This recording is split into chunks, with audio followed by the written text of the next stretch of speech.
अब अगर एक्सचेंज में किसी वजह से भी कामकाज बाधित हुआ तो मार्केट पार्टिसिपेंट्स, ट्रेडिंग मेंबर्स आदि को 15 मिनट के भीतर इसकी सूचना देनी होगी। यही नहीं, रेगुलेटर को तत्काल इसकी जानकारी देनी होगी। Securities and exchange board of India यानी सेबी ने स्टॉक एक्सचेंज में किसी भी वजह से कामकाज ठप होने की स्थिति में स्टैंडर्ड ऑपरेटिंग प्रोसीजर यानी एसओपी जारी किए हैं।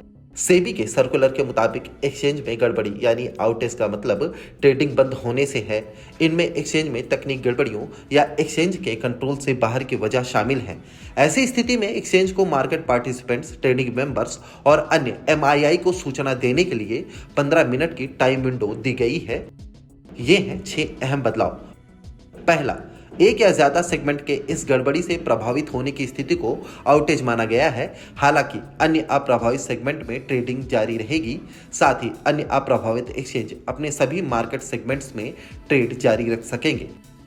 दूसरा, प्रभावित एक्सचेंज को ट्रेडिंग शुरू करने से पहले सभी मार्केट पार्टिसिपेंट्स को 15 मिनट पहले सूचना देनी होगी। वहीं प्रभावी प्राइस डिस्कवरी के लिए प्री ओपनिंग सेशन सामान्य प्री ओपनिंग सेशन की तरह होगा।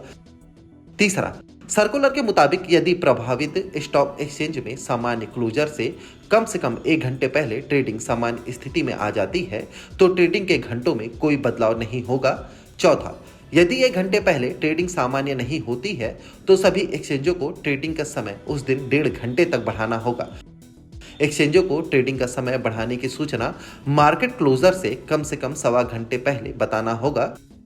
पांचवा, यदि एक्सचेंज सामान्य क्लोजर से 15 मिनट बाद तक गड़बड़ी को दूर नहीं कर पाता है तो फिर प्रभावित एक्सचेंज में उस दिन कोई ट्रेडिंग नहीं होगी। हालांकि अन्य अप्रभावित एक्सचेंज में बढ़ाए गए समय के लिए कामकाज जारी रहेगा।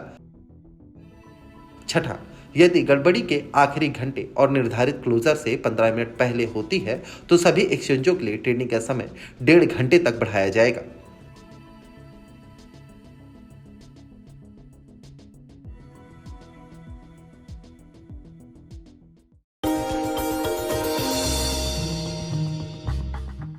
डू यू नो में आज हम बातचीत करेंगे जोमैटो के बारे में। दरअसल जोमैटो का जो नाम है वो लिया गया है टोमेटो से, उसी की तर्ज पे इसका नाम रखा गया ताकि इस फूड मार्केट को, जो ग्रोइंग फूड मार्केट है, उसको ठीक से इनकैश किया जा सके। दरअसल जोमैटो की जो शुरुआत हुई थी वो फूडी बे के नाम से हुई थी, जहां पर ये शुरुआती कारोबार में इतना बड़ा स्टार्टअप या प्लेटफॉर्म नहीं था, लेकिन धीरे धीरे अपने कारोबार को रिवैम्प किया और ये प्लेटफॉर्म बिजनेस के अंदर उतरे। एक बड़ा इंटरेस्टिंग फैक्ट ये भी है कि जोमैटो पे अब तक का जो सबसे बड़ा ऑर्डर है वो करीब 2 लाख रुपए का है और उस 2 लाख रुपए के ऑर्डर में ऑर्डर करने वाले को करीब 60,000 रुपए के आसपास का एक डिस्काउंट भी आया था। कंपनी के साथ कुल रफली 1.5 लाख से ज्यादा डिलीवरी पार्टनर्स एसोसिएटेड हैं और कंपनी के साथ 2-3 जुड़े हुए फैक्ट में एक ये भी फैक्ट है कि 2021 के अंदर कंपनी के प्लेटफॉर्म पे सबसे ज्यादा बिरयानी ऑर्डर की गई थी। एक इंटरेस्टिंग चीज ये भी है कि किसी भी स्टार्टअप जो कि इंडिया में मौजूद है उसमें सबसे बड़ा आईपीओ लाने वाली कोई भी स्टार्टअप है। करीब 9-9.5 हजार करोड़ रुपए का आईपीओ था, जो कि अब तक का किसी भी स्टार्टअप का सबसे बड़ा आईपीओ है। कुछ इंटरेस्टिंग फैक्ट जोमैटो से रिलेटेड, आगे भी कुछ और फैक्ट आपके लिए लेकर आते रहेंगे।